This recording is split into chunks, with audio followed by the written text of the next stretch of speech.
फेरीवाल्यांना कोणाला उद्ध्वस्त करायचं बांगलादेशी फेरीवाल्यांवर कारवाई आपण घेऊ आणि या तुमच्या सर्व मागण्यांचा आम्ही आपल्या महासभेत आम्ही सकारात्मक हे ठेवू आणि प्रश्न सोडवायचा प्रयत्न करू. धोरण जाहीर करा. धोरण फेरीवाला धोरण जाहीर होणार आहे लवकरच. त्याच्या 2 मीटिंग झालेल्या आहेत.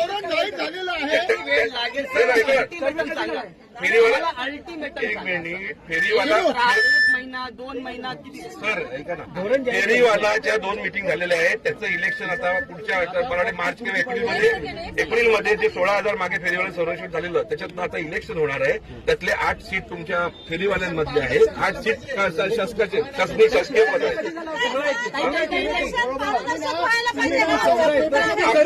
आपलं जसं आपलं जसं इलेक्शन होतं तसंच होणार आहे. पारदर्शक प्रत्येक प्रभागात आपलं वोटिंग होणार आहे आणि त्याप्रमाणे प्रभाग पद्धती होईल. त्याचे आपले निवडणूक निर्णय अधिकारी मोठे साहेब आहेत. त्यांची ते पण तुम्हाला ती माहिती दिली जाते. आज फेरीवाल्यांना 2016 झालेला आहे. अरे ऐका ना 2 मिनिटं साहेब आमचा प्रश्न एकच आहे. पहिलं जे फेरीवाल्यांचं जे धोरण आहे हे धोरण जाहीर झालं पाहिजे. त्या धोरणामध्ये काय नक्की आहे मेन्शन ते आपल्याला कळेल. धोरण जाहीर होण्यासाठी फेरीवाल्यांचे प्रतिनिधी लागतात. त्याचंच इलेक्शन आहे.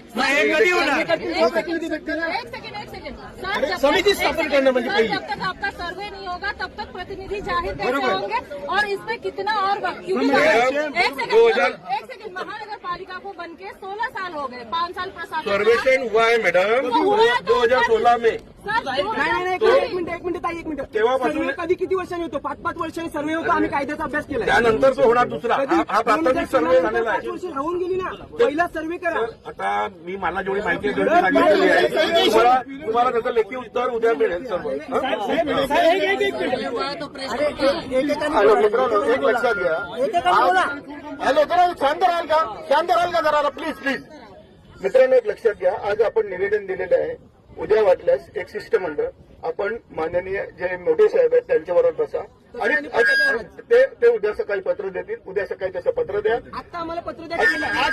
आज संडे आहे बाबा ऑफिसमध्ये कोण नाही ना समजून घ्या ना. उद्या सकाळी तुला शिरू मी तुला सांगतो उद्या सकाळी आपल्याला पत्र मिळेल आणि उद्या 11 वाजता पत्र मिळाल्यावर उद्या संध्याकाळची आपण एक जॉईंट मिटिंग लावू पत्रकार बांधव आणि सर्व पक्षीय आणि आपलं काय म्हणणं आहे ते लिखित द्या.